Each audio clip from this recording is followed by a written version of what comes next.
Wabiriho mwishingiro kubanza wishaze rya Kinchizi East Honorable Dr. Stanley Chinyata yazikwa kandi abebembeza hari Minister w'ebyamagara Dr. Chris Baryomunsi bamusima habwe mirimo mironge yakozere hari muno korera district ya Kanungu. Ekimwe cyo kumusinyira uyagana n'wa parliament gahari ochizo cyo kurega kwa Kanungu district yagura ari kuji Manikuda pita mshani na yukanso wewe bihizo pakaza kugira ngo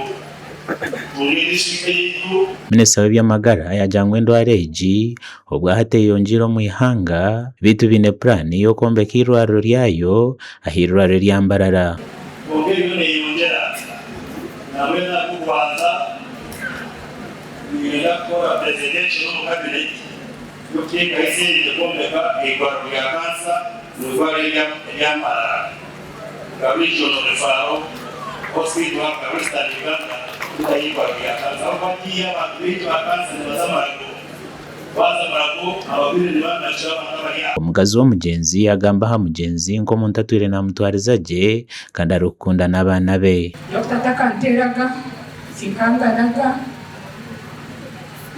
ngino kusinge bwanje kana wabere no kusinge bwa hari yowe numanya bashusha kwa kuzumburu politics abantu biti konka kafunkwemera na doctor n'umukimanya bakanungu. Abana bo mugenzi bamugambaho ngo bira nakunde byo bwegese kandi kuyatiraho buryo kureba ngo ubona bashoma abana byambira bazere bumushomesa abana andi bari hite yakungana abana uza kushoma owabira takwenda tarasho sende kazi ko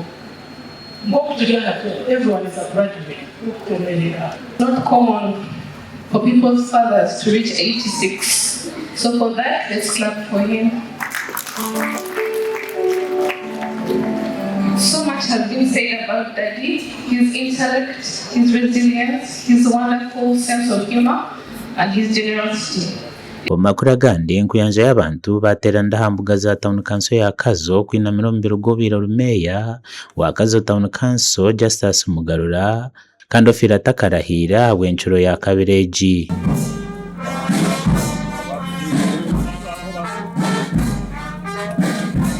Itwe nk'abantu tino kimwe twasakora eshara tuzitireyo ababemba basa kugira icyo bakora tukozere ongara hangati yasima yajangure kamutware na wababinde nabende. Obira ryo muhezuwe Debra Mumbere ashobora nko kubatwire ne bakora na meya kandi yamusimire mirimo mirungi. Okufa kwa Justus Mugarura kandi omwana wetu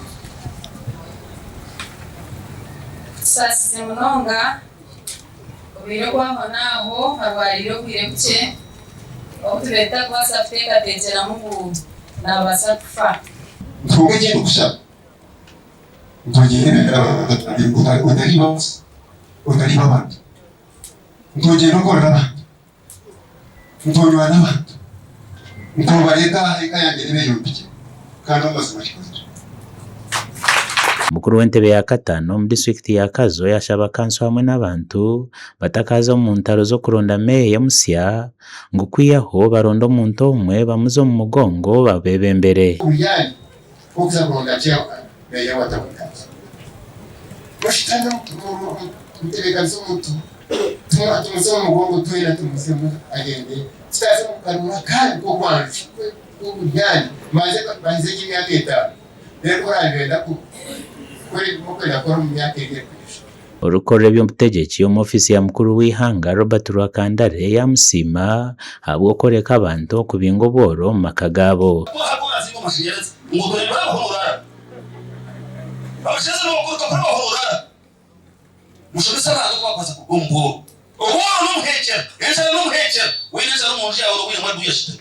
Justus Mugarura ferira hamyakana na mwenda y'obukuru kandi okushendekereza omubiri gwe nukwija kubahizo baryanye nchakare orwa kashatu omakagishe gashaka Jacob Nwamanya hamwe na Sima Naomi.